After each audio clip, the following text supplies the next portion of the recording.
Welcome in, everyone. You're listening to Bulls Central. We are in the midst of the off season, and we've got our first guest of the off season on the channel, who has really been a long-time guest, a friend of the channel, who has always been generous with his time coming on. You guys know him as the longtime beat writer covering the Bulls for NBC Sports Chicago, also the co-host of the Bulls Talk podcast. It's my pleasure to welcome back to the show Casey Johnson of NBC Sports Chicago. Casey, how are we doing? How's the I'm doing well. What's up, far? Jamal? How you doing, man? I'm good. So now I'm sure most of you are already. Be sure to give Casey a follow on Twitter at KCJHoop. Be sure to check out all the great work at NBCSportsChicago.com, as well as subscribe to the Bulls Talk podcast. I'll leave a link to all that in the description. You guys just had one that came out yesterday. I haven't had the chance to check that one out, so I got to listen to that after this. But KC, here we are. We've reached the off season.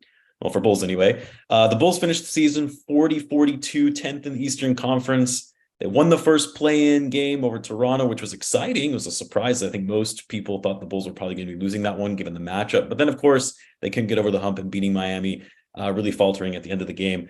So Bulls a lot of rebound. We'll talk about the offseason. What are some of the potential paths the Bulls could take? But I do want to focus on that primarily, but wanted to take your overall thoughts on the season in general. You've been covering the team for a long time now. Where does this season stack up relative to others in the past?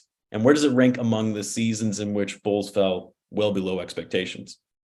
They weren't really that far below my expectations. I had them for 44 wins at the start of the season, and that was assuming Lonzo Ball was back. So, yeah. He's worth 4 victories, I would think, or at least improved play. It was underwhelming in the sense, obviously, that they were a very maddeningly inconsistent team. Just when you felt like they showed some progress and started to figure some things out, they would take a step backwards. And they obviously had multiple head-scratching losses. I mean, one that comes to mind is that Houston home loss that was just a disaster right from the start.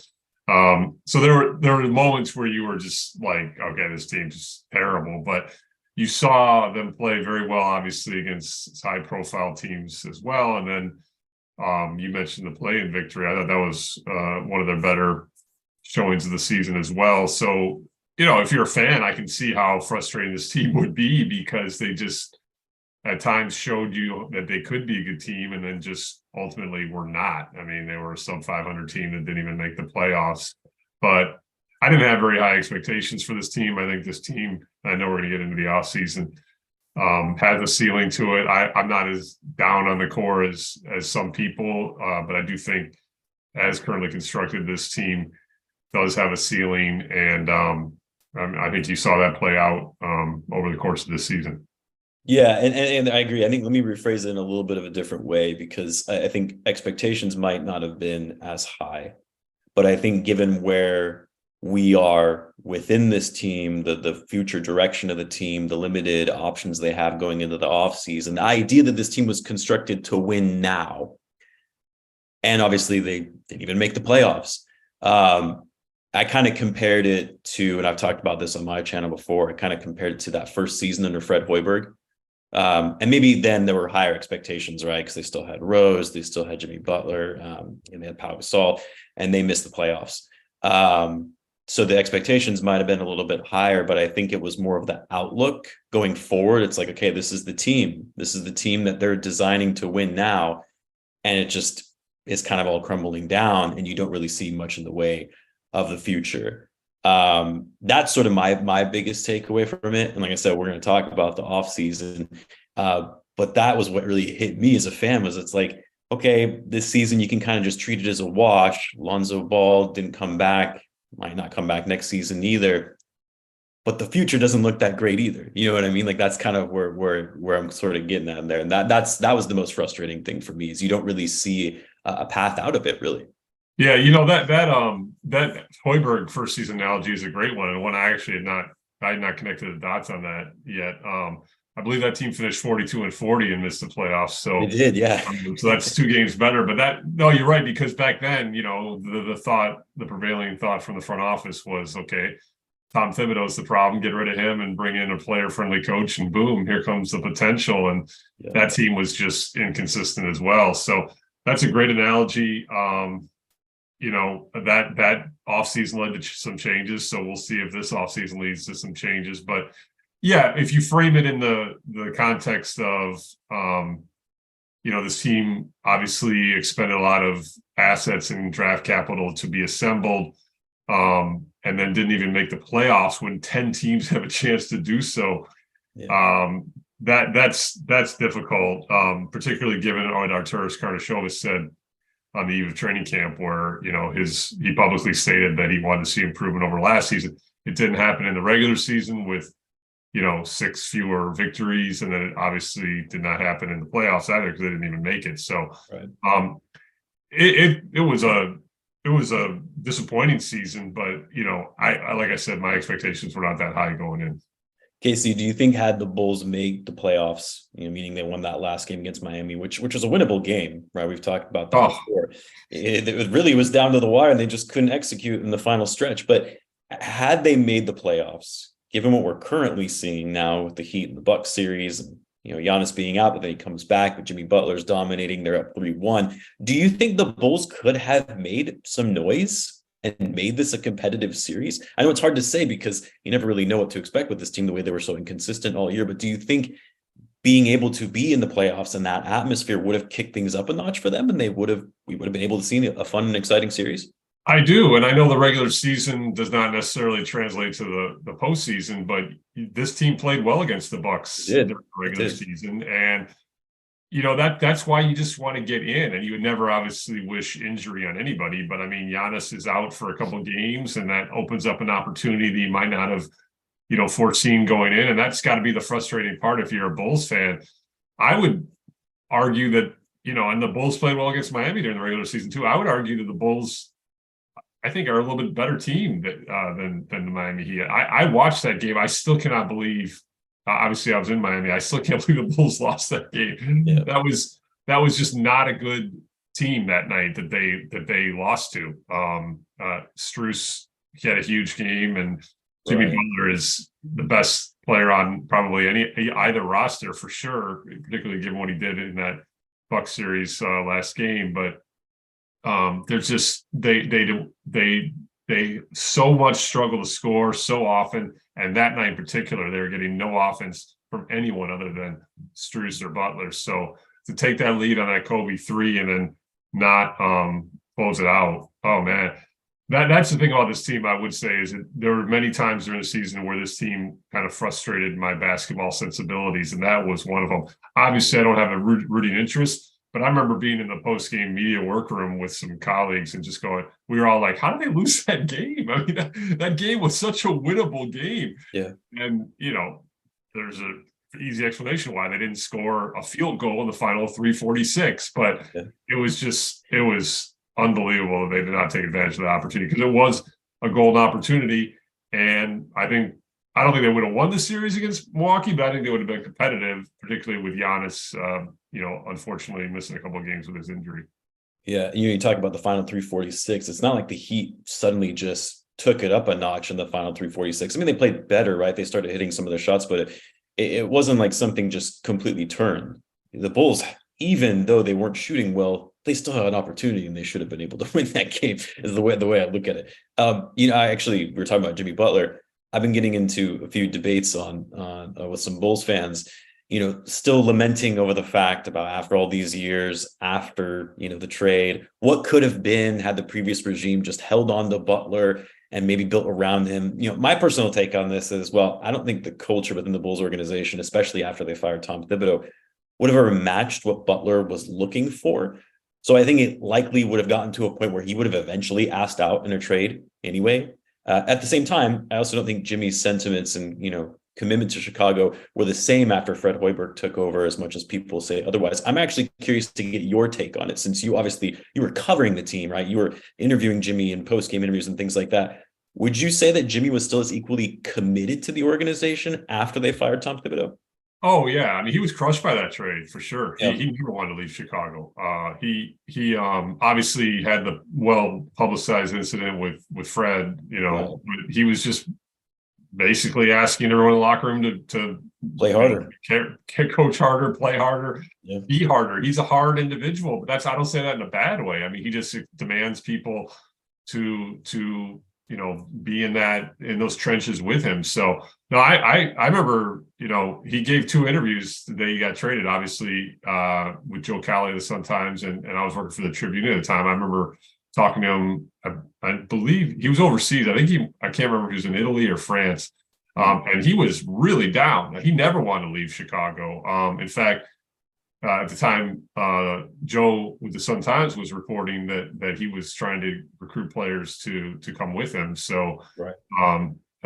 But yeah, Jimmy is not for everybody. I mean, he'll tell you that to your face. I mean, right. But he's never going to apologize for that. And it's clear that he has found the perfect home for him. Right. That culture and that franchise are an absolutely perfect fit. And we're not going to sit here and rehash a trade 6 years ago. I would argue that while Jimmy's the best player in that trade, it's not like the Bulls completely whiffed. I mean, you got a value in a 2-time All-Star in Lavine, and you got value in a eventual All-Star in Markkanen, albeit not for your team.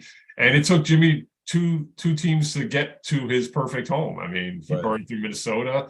And then, the Philly thing, I'm not as well versed in, but it sounds like that was maybe more a mess up on Philadelphia's end than Jimmy's end.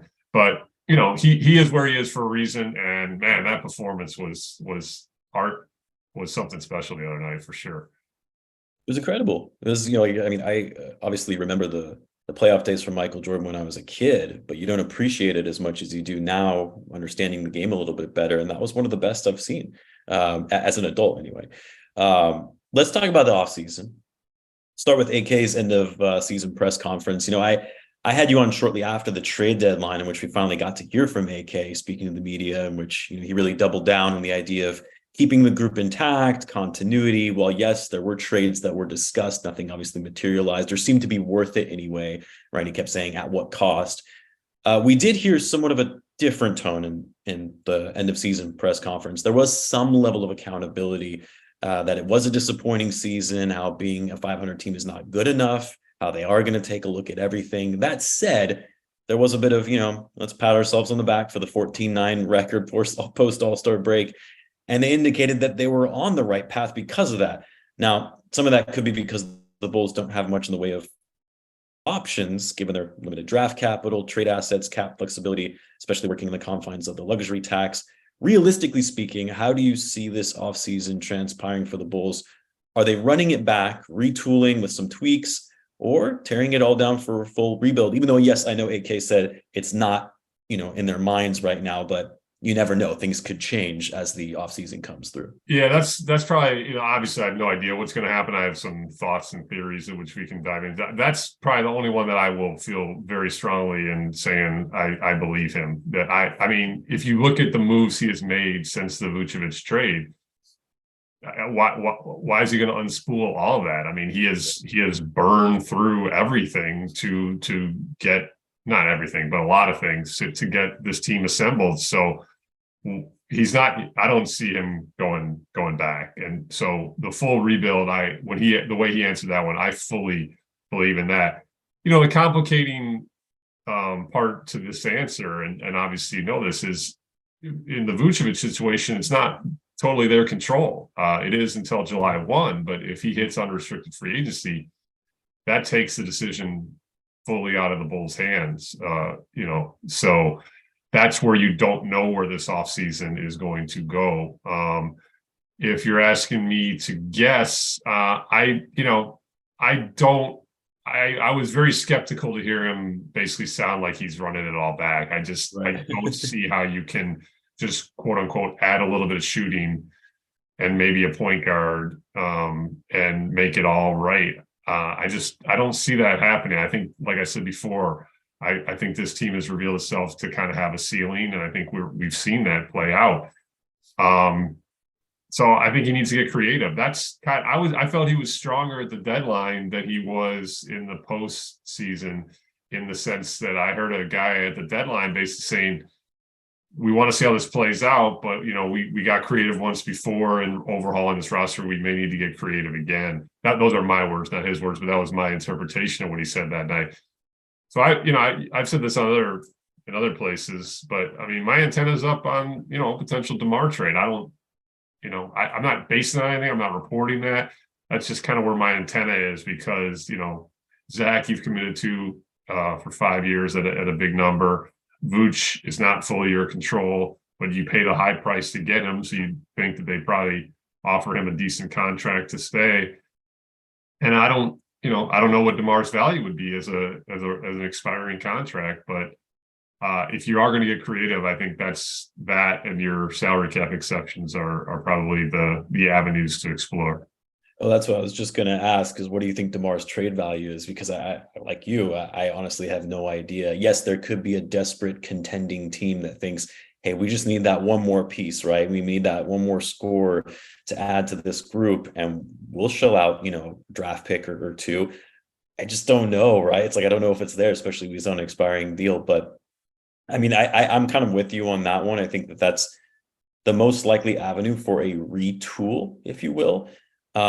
Because talking about, cap flexibility, and I wanted to ask you that as well. You were talking about the Bulls have control with Vucevic as far as him before he becomes an unrestricted free agent on July 1st.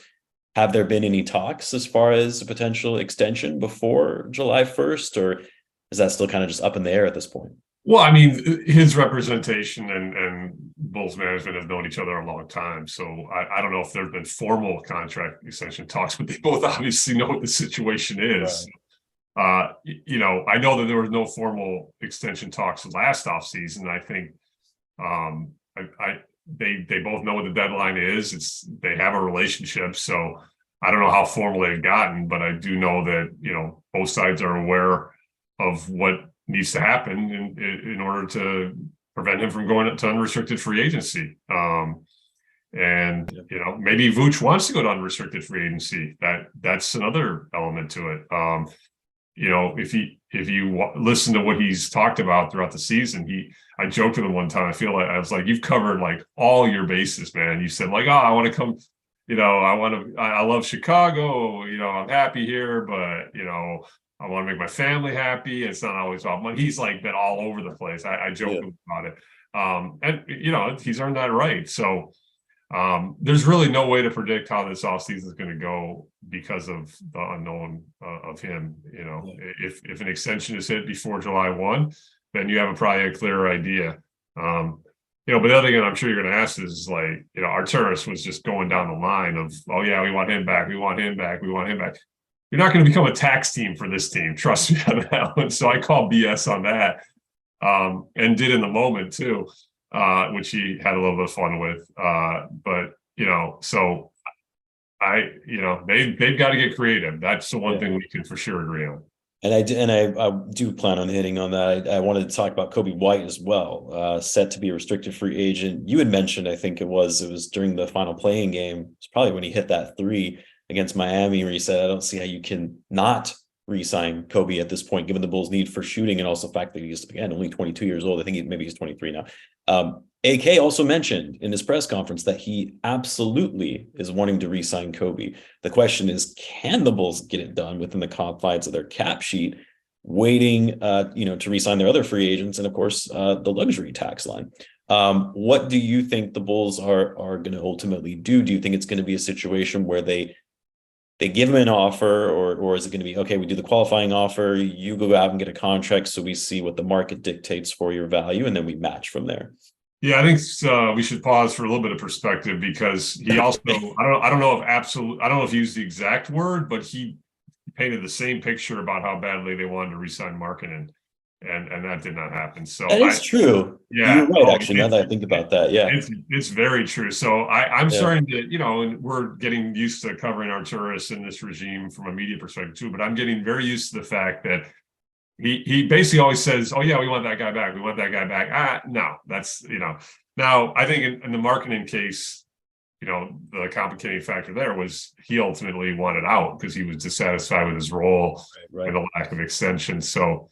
I don't think Coby's there yet, but Coby's also made it pretty clear that he wants to be a starter in this league and it will play a factor in his decision. But as for the approach, this is not exclusive to the Bulls. Most teams in restricted free agency feel like they have the power. So they're basically like, all right, here's some parameters that we're comfortable. If you want more than that, go get an offer sheet. And I don't know what those numbers are, but we can speculate. I mean, I think high end Coby's looking at 14, maybe 15.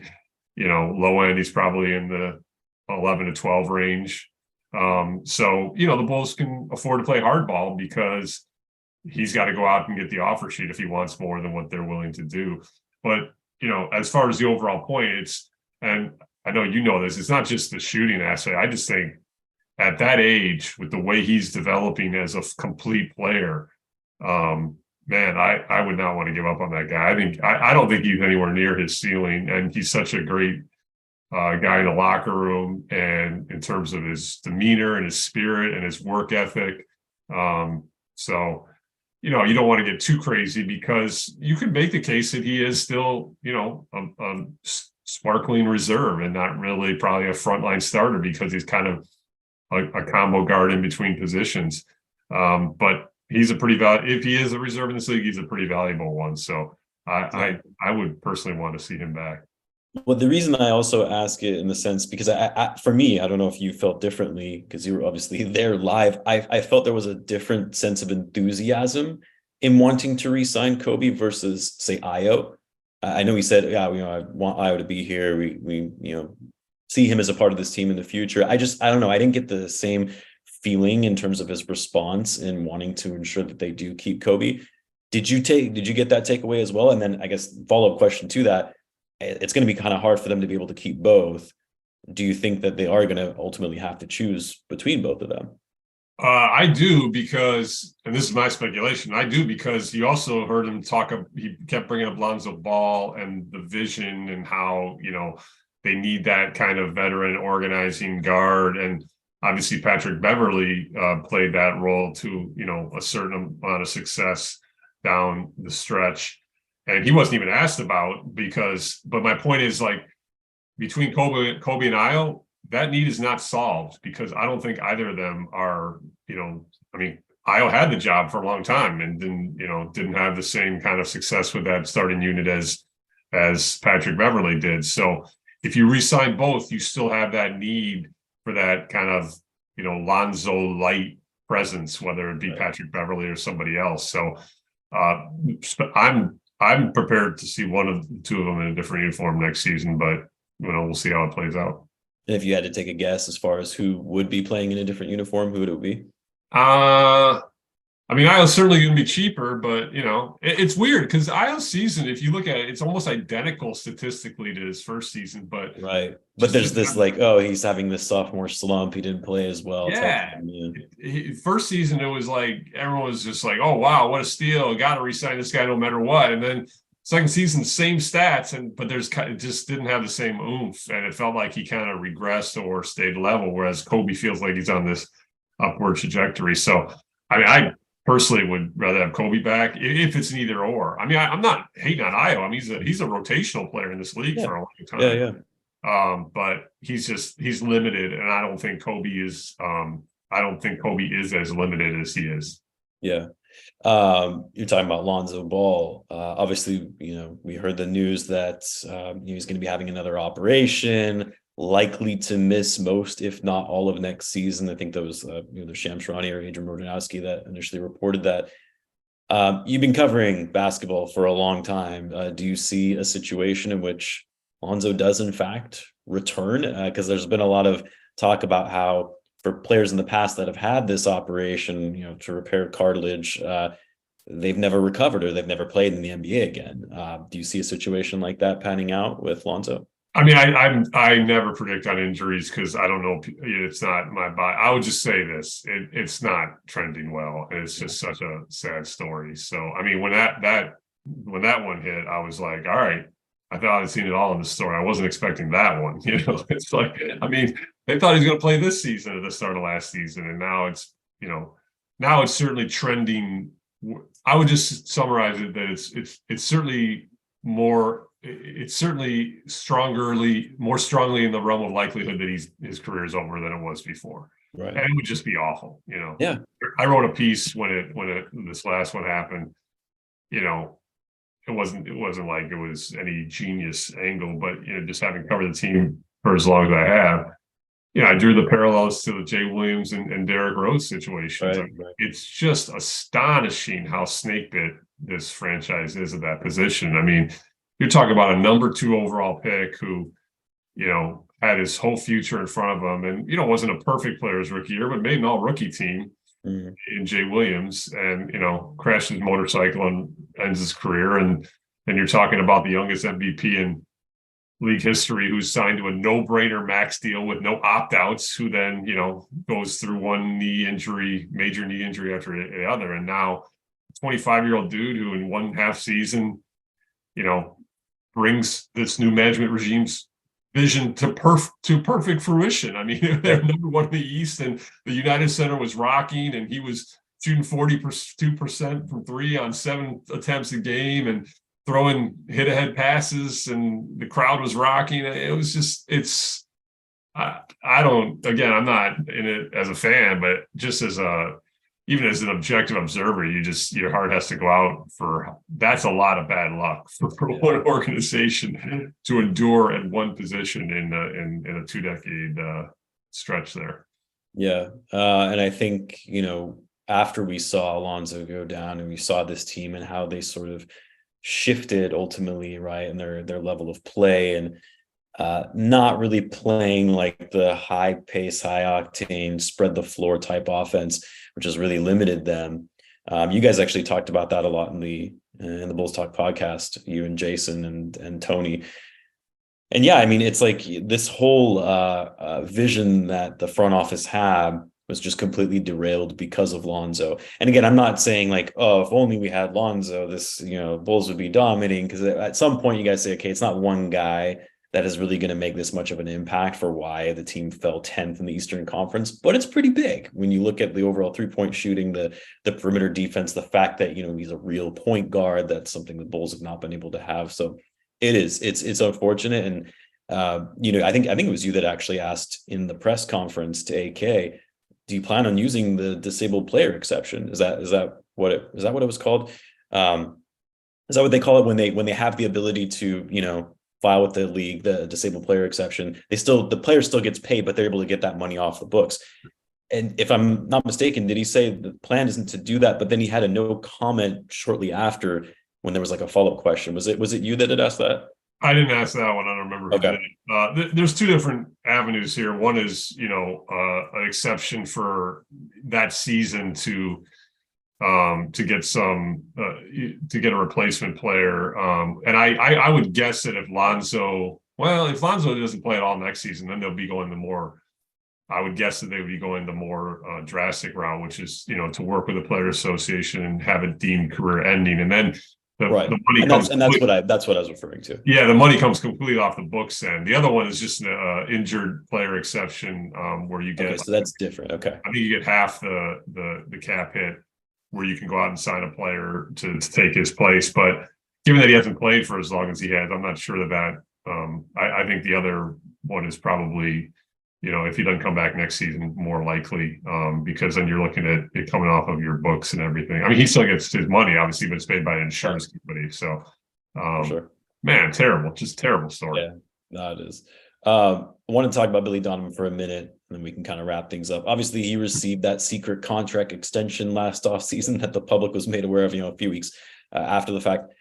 Which to me is still odd in and of itself. I know AK has been a big advocate of Billy and the job that he's done since being hired. We can debate whether or not he's done a good job, but do you think if the Bulls falter yet again in this upcoming season, assuming they most likely run it back, say they start out slow or they miss the playoffs yet again, do you think at that point Billy Donovan would be on the hot seat, despite the fact that they did just give him a contract extension?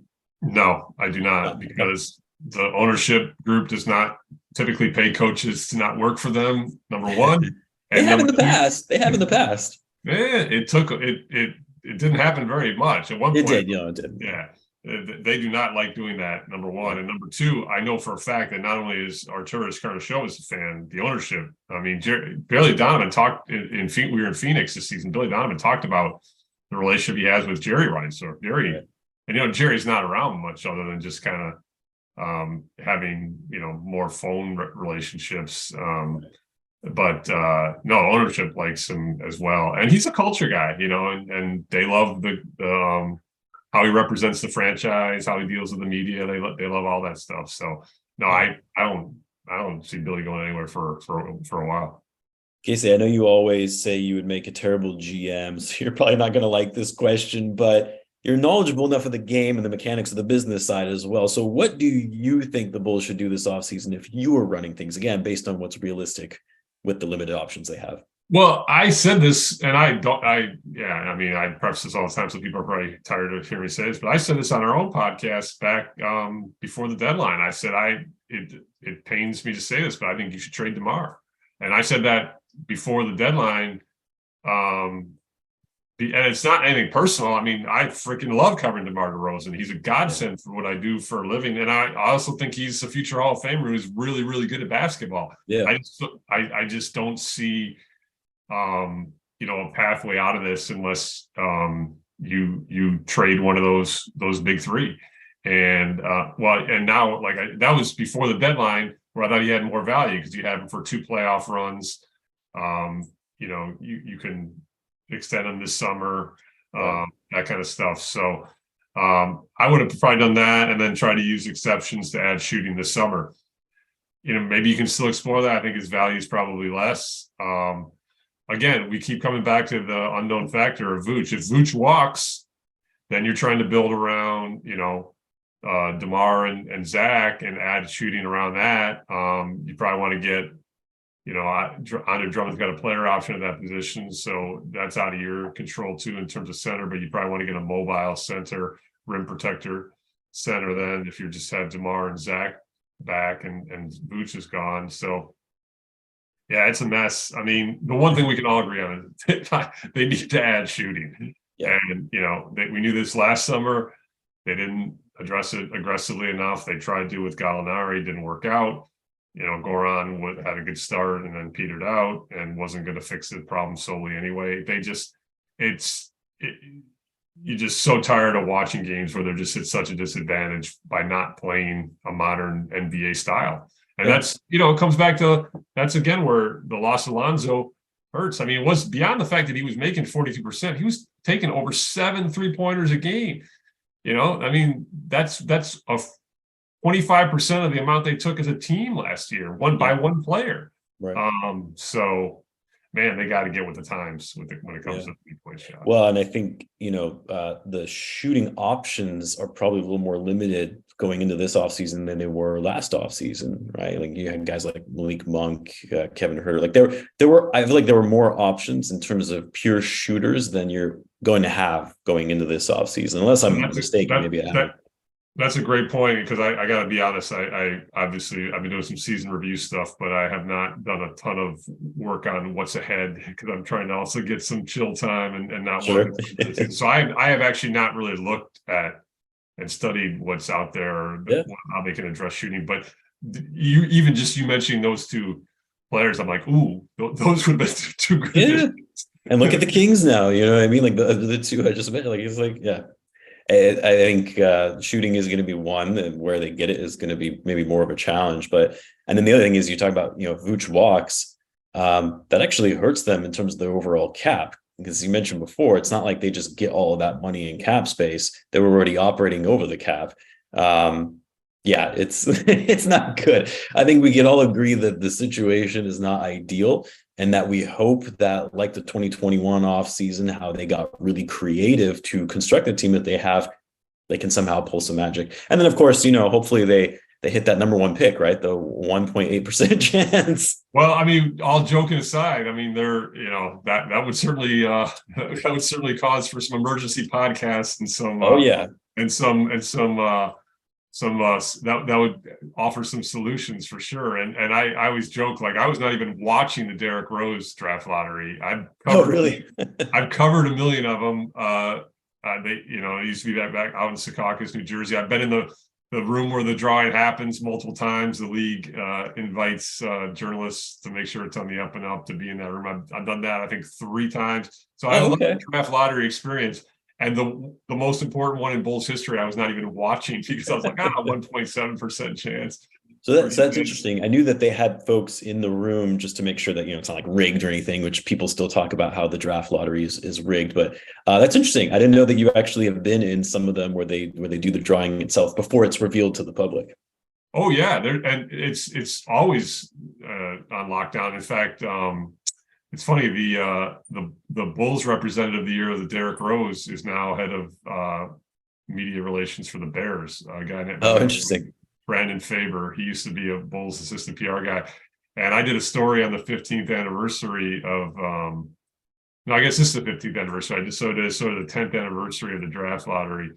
And he talked about how it's just an incredible feeling because you know that they've won the draft lottery, but you're sitting in this room, they confiscate your cell phone. Yeah. You have no computer, you have no pathway to the outside world. And you're just like, with this incredible knowledge of what it's going to do for your franchise, and you can't share it with anybody. So, well, I assume it's like hours before, right? It's not like you're holding that information for days before it's revealed. No, it's at night. But I was one of the journalists invited in the back room the year that New Orleans shockingly won the Zion, and Alvin Gentry was the representative. I heard Alvin Gentry lost it, right? Yeah, and it's pretty visceral because you're just like, you're watching this, and again, he's just like, he's got no one to share with. So he actually was walking around finding any reporter he could and talking to them. It was sometimes in groups, but I remember talking. I mean, we got nothing else to do, so, and you have no digital, so you're like taking notes like the old-fashioned way, like in a recorder, and did you have to sign like an NDA or something? So it's a pretty wild experience. But I was not watching the Derrick Rose one. I will watch this one because I learned my lesson there. But that would certainly solve some off-season problems. If they May 16th. We're all going to be watching. I think it's May 19th, isn't it?